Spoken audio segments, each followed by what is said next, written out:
প্রতিদিন রাতে বাবা এবং মায়ের কণ্ঠে আমার চোখ খুলে যেত। যখন আমি লুকিয়ে দেখতাম, তখন দেখতাম আমার বাবা পানির একটি গামলা নিয়ে ঘরে যাচ্ছেন এবং কিছুক্ষণ পর আমার বাবা মায়ের পায়ে বসে ক্ষমা চাইতেন।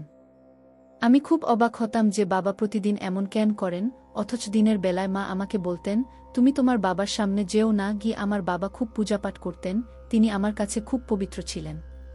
তাহলে মা আমাকে তার সামনে যেতে কেন নিষেধ করতেন? একদিন আমি চুপ করে মায়ের ঘরে ঘুমিয়ে পড়লাম। কিন্তু এবার পায়ের নিচ থেকে মাটি সরে গেল যখন বাবা আমার সাথে। আমার নাম নন্দিনী, আমার বয়স 8 বছর এবং আমি আমার মা বাবার একমাত্র সন্তান। আমার বাবা অন্য শহরে সরকারি চাকরি করতেন এবং বেশিরভাগ সময় বাইরেই থাকতেন। কখনো কখনো ছুটিতে এসে চক্কর দিয়ে চলে যেতেন।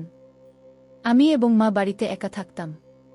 তখন একাকিত্বের তেমন অনুভূতি ছিল না, কিন্তু যখন বড় হলাম এবং স্কুলে যাওয়া শুরু করলাম, তখন আমারও ছোট বোন ভাইজের ইচ্ছা জন্মাল। আমি ভাবতাম আমারও যদি কেউ থাকে যার সাথে আমি খেলতে পারি এবং সময় কাটাতে পারি। কিন্তু মা বলতেন, তুমি খেলনা দিয়ে খেলো, কারণ এখন তোমার আর কোনো বোন ভাই এই দুনিয়ায় আসতে পারবে না। বাবা যখন বাড়ি আসতেন তখন কিছুক্ষণ থাকার পর চলে যেতেন। তাই বাবার সাথে কখনো ঘনিষ্ঠতা বা ভালোবাসা গড়ে উঠতে পারেনি। আমি ভাবতাম যাদের বাবা বাইরে থাকেন তাদের সবাই কি আমার মতোই অনুভব করে? কিন্তু যখন আমি আমার বন্ধুর বাড়ি যেতাম, তখন দেখতাম তার বাবা তাকে নিয়ে আনন্দে থাকেন এবং তার জন্য নানা খেলনা ও উপহার নিয়ে আসেন। আমার বাবার কখনো মনে হয়নি যে আমাকে কিছু নিয়ে আসবেন। একবার আমি বাবাকে খেলনা চেয়েছিলাম যখন তিনি বাড়ি এসেছিলেন, কিন্তু মা বাবা চলে যাওয়ার পর আমাকে ডেকে বললেন, আগামীতে কোনো আবদার করবে না। যা চাইবে আমাকে বলবে, আমি এনে দেবগু। যেমন করে বড় হতে লাগলাম, তেমনি বুঝতে পারলাম যে মা এবং বাবার মধ্যে একটা দূরত্ব আছে। তারা একে অপরকে শুধু প্রয়োজনেই স্পর্শ করতেন। ছোটখাটো ঝগড়া বিবাদ স্বামী স্ত্রীর সম্পর্ককে বিশেষ করে তোলে, কিন্তু তাদের সম্পর্কে তা দেখা যেত না।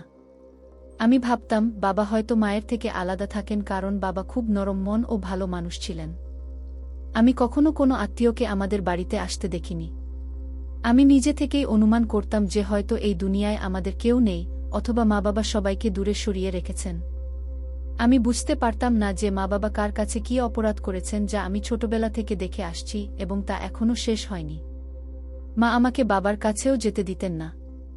যতদিন বাবা বাড়িতে থাকতেন, মা আমাকে এখানে সেখানে পাঠিয়ে দিতেন বা পাড়া প্রতিবেশীর বাড়িতে রেখে আসতেন এবং রাতে নিয়ে আসতেন। আমি এবং মা এক ঘরে ঘুমাতাম আর বাবা অন্য ঘরে। যখন আমি মাকে জিজ্ঞাসা করতাম, তুমি আর বাবা এক ঘরে কেন ঘুমাও না, তখন মায়ের কোনো উত্তর থাকত না। আমার বাবা খুব ভালো ছিলেন। তিনি সবসময় আমাকে হাসি মুখে দেখতেন। যখন আমি তাকে খেলনা চেয়েছিলাম, তখন পরের বার বাবা এসে আমার জন্য অনেক খেলনা নিয়ে এসেছিলেন। কিন্তু মা ইশারায় আমাকে নিষেধ করলেন, তুমি তার কাছে যেও না। সময় কেটে গেল এবং আমি 8 বছরের হয়ে গেলাম। আমার বাবা রিটায়ার হয়ে গিয়েছিলেন এবং এখন স্থায়ীভাবে বাড়িতেই থাকতেন। এখন মা এবং বাবার সাথে একই ঘরে থাকতে শুরু করলাম। যখন আমি এই ঘটনা আমার বন্ধুকে বললাম, সে হেসে বলল, আমার মনে হয় তোমার বাবা আসল বাবা নন, তাই তোমার মা তোমাকে তার কাছে যেতে নিষেধ করেন। আমিও ভাবতাম যে বাবা হয়তো সৎ বাবা, তাই আমি তার কাছে যেতে পারতাম না। কিন্তু একটা বিষয়ও ঠিক, তাদের মধ্যে স্বামী স্ত্রীর সেই ভালোবাসাও দেখা যেত না। আগে আমি ভাবতাম যে হয়তো আমাদের কোনো আত্মীয় নেই কারণ মা বাবা পালিয়ে বিয়ে করেছিলেন। কিন্তু তাদের দেখে মনে হতো না যে তাদের মধ্যে কখনো ভালোবাসার সম্পর্ক ছিল। বাবার দিকে তাকালে কখনো কখনো মনে হতো তিনি মাকে ভালোবাসেন, তার যত্ন নেন। কারণ তিনি যখনই বাইরে থেকে আসতেন, মায়ের জন্য ভালো কিছু নিয়ে আসতেন। বাড়ির সব খরচ তিনি চালাতেন।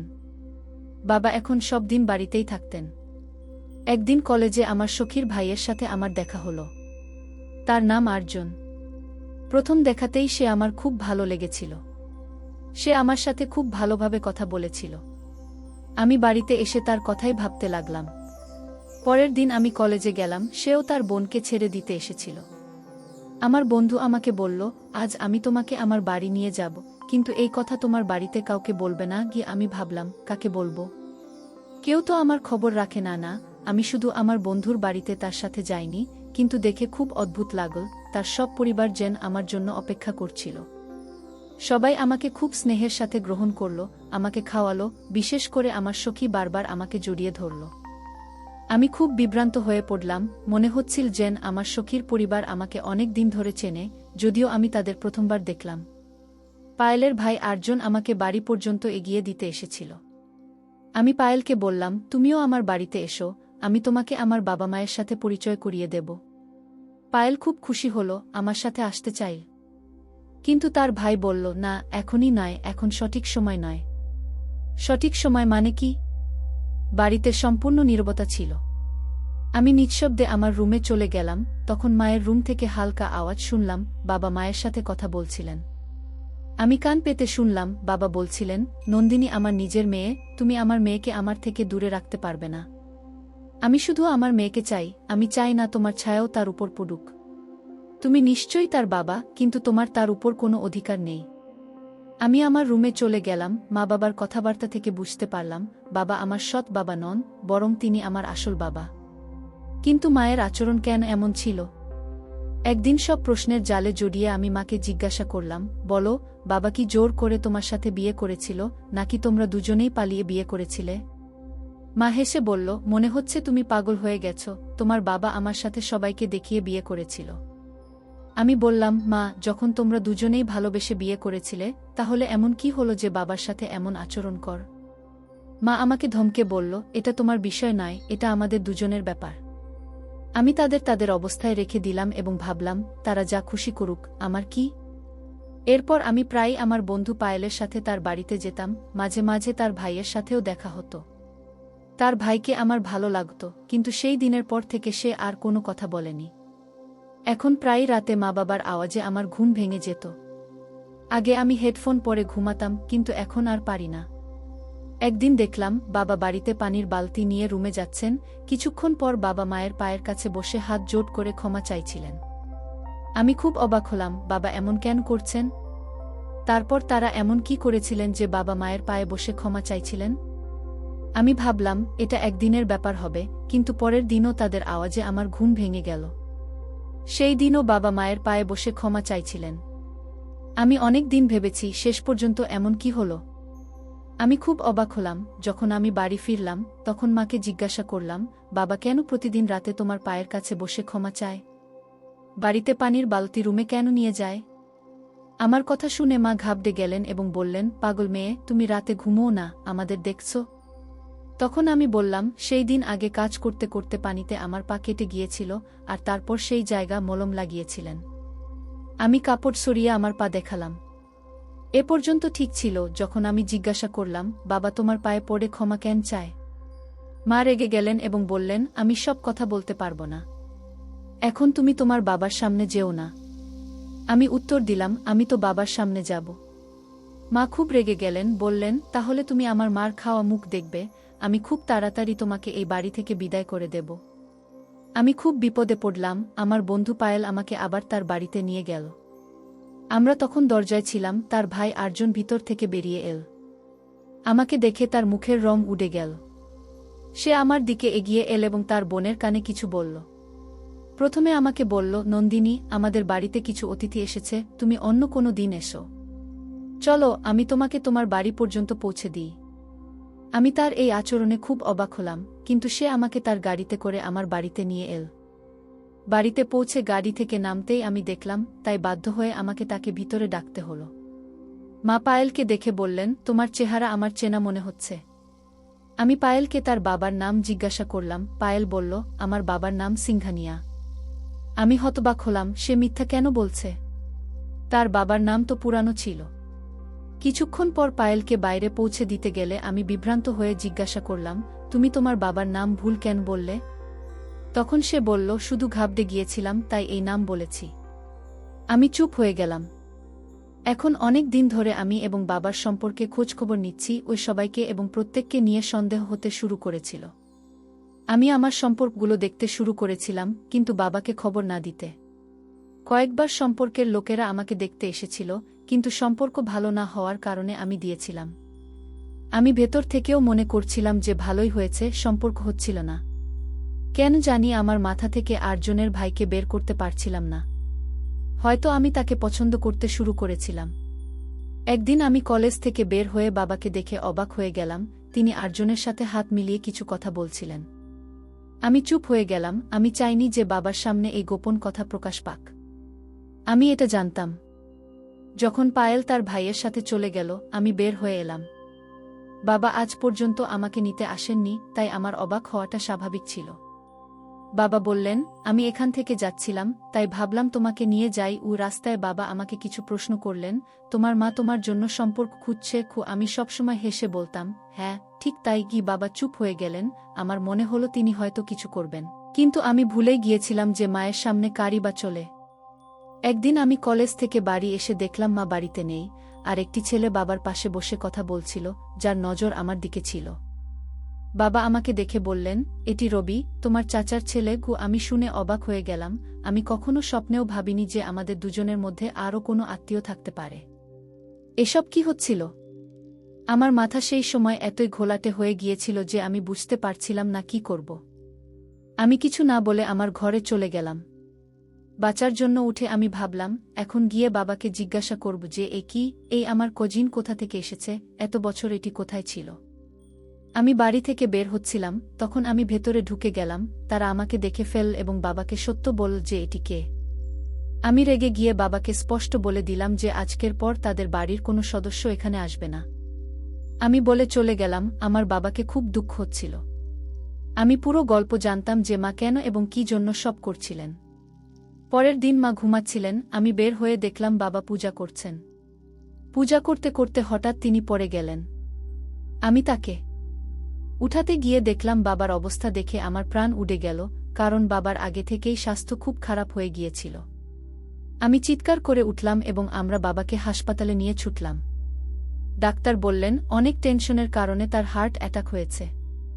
বাবার অবস্থা খুব খারাপ ছিল। ডাক্তারের মতে তার রক্তের প্রয়োজন ছিল, আর বাবার ব্লাড গ্রুপ আমার সাথে মিলছিল না, মায়ের সাথেও না।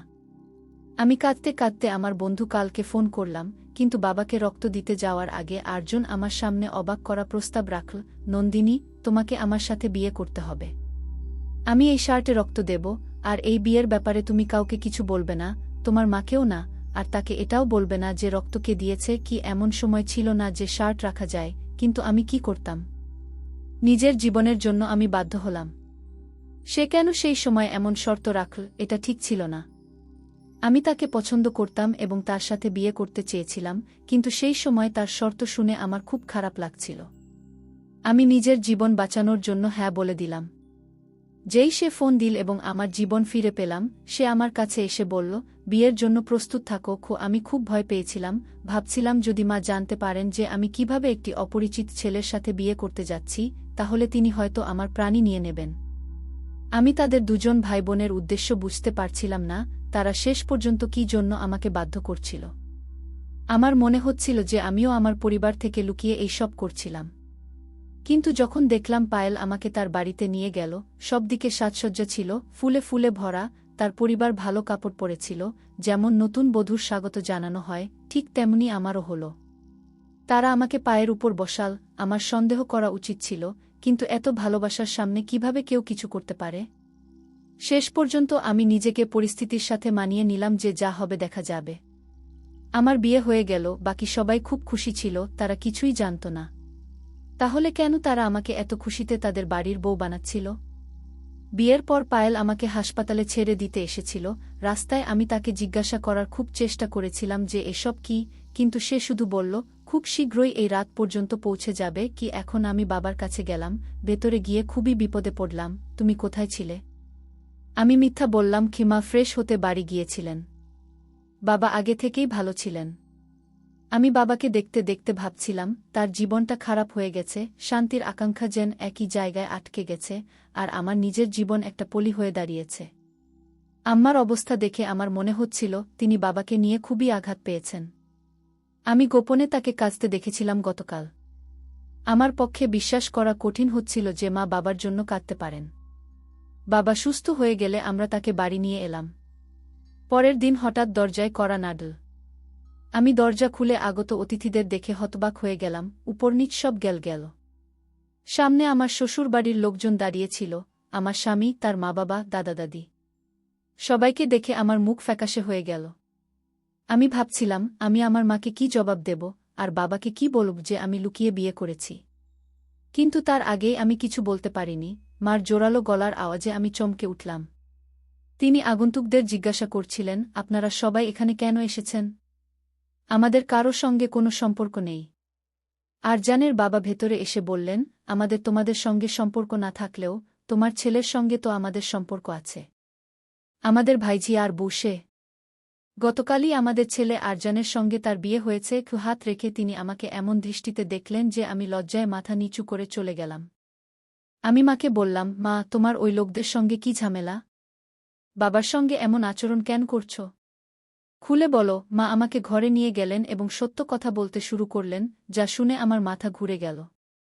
তিনি বললেন, আমি আর তোমার বাবা কলেজের সময় থেকেই একে অপরকে ভালোবাসতাম। কিন্তু ভাগ্যক্রমে পরিবারেরও কোনো আপত্তি ছিল না। তোমার বাবা যখন আমার জন্য প্রস্তাব পাঠালেন, আমার পরিবার তা মেনে নিল। আমরা আগের চেয়ে আরও সহজে মেলামেশা করতে লাগলাম। একদিন তোমার বাবা সব বন্ধুদের দাওয়াত দিলেন। সে দিনটা খুব উপভোগ করলাম। যখন সবাই চলে গেল আর আমি গুছিয়ে নিচ্ছিলাম, তোমার বাবা আমাকে জড়িয়ে ধরে বললেন, এখন যেও না। আমরা কথা বলতে লাগলাম, সময়ের হিসেবই হারিয়ে ফেললাম। কখন যে আমাদের মাঝে শয়তান ঢুকে পড়ল, তোমার বাবা টেরই পেলেন না। আমি তোমার বাবাকে থামানোর চেষ্টা করলাম, কিন্তু তিনি পুরোপুরি উত্তেজিত হয়ে পড়েছিলেন। আমি কিছুই করতে পারিনি, শুধু চুপ করে কাঁদতে থাকলাম। সকাল হলে আমি খুব লজ্জিত হলাম। কিন্তু আমি তখনই কুখ্যাত হয়ে গিয়েছিলাম। রাতভর বরপক্ষের বাড়িতে থাকার জন্য পাড়ার লোকেরা আমাকে তীব্র তিরস্কার করতে লাগল। আমার পরিবার খুব কষ্ট পাচ্ছিল, কারণ মানুষের কথা খুবই বেদনাদায়ক ছিল। এরই মধ্যে আমি গর্ভবতী হয়ে পড়লাম। এই খবর কিভাবে পাড়ায় ছড়িয়ে পড়ল আমি জানি না। আমার প্রতি অনেক অশালীন আচরণ করা হল। যখন তোমার বাবার পরিবার এই খবর পেল এবং জানতে পারল যে সন্তানটি তাদের ছেলের, তখন তারা তৎক্ষণাৎ বিয়েতে রাজি হয়ে গেল। আমি খুব কাঁদছিলাম। সে সময় আমার কোনো দোষ ছিল না। তোমার বাবা আমার সঙ্গে যা করেছিলেন তা খুবই ভুল ছিল। আমি তাকে ঘৃণা করতে শুরু করেছিলাম, কিন্তু আমার মন যেন মেনে নিয়েছিল। তোমার জন্মের পর আমার ও তোমার বাবার বিয়ে হয়ে গেল। বিদায়ের সময় আমার মা-বাবা আমাকে বলেছিলেন, আমাদের ইজ্জত মাটিতে মিশে গেছে। এই কষ্ট শুধু আমার ভাগ্যে কেন এল? এই জন্যই আমি তোমার বাবাকে বলেছিলাম, আমি তোমার বাড়ি যাব না। তোমাকে তোমার পরিবার থেকে বিচ্ছিন্ন হতে হবে, নইলে আমি নিজেকে ও আমার মেয়েকে নদীতে ফেলে দেব। তাকে কষ্ট দেওয়ার জন্য আমি তোমাকে তার কাছ থেকে দূরে রাখতাম, নিজের কাছেও আসতে দিতাম না। কারণ দোষ একান্তই তার ছিল। গত 1-8 বছর ধরে তিনি আমার কাছে ক্ষমা চেয়ে আসছেন, পায়ে পড়ে, হাত জোড় করে। কিন্তু যখনই আমি তাকে ক্ষমা করতে যাই, সেই স্মৃতি ফিরে আসে। আমি ভাবতাম, যদি আমি বিয়ে না করতাম তাহলে আমার কি হতো? কিন্তু গতকাল হাসপাতালে তাকে দেখে আমার হৃদয় গলে গেল। জীবনে প্রথমবার তার জন্য ভাবলাম, যদি তার কিছু হয়ে যায়। তাই আমি তাকে ক্ষমা করে দিলাম। যে লোকেরা গতকাল এসেছিলেন তারা সবাই তোমার বাবার আত্মীয়। সবাই খুব ভালো মানুষ। কিন্তু আমি দুঃখিত যে আমি তাদের থেকে দূরত্ব বজায় রেখেছিলাম।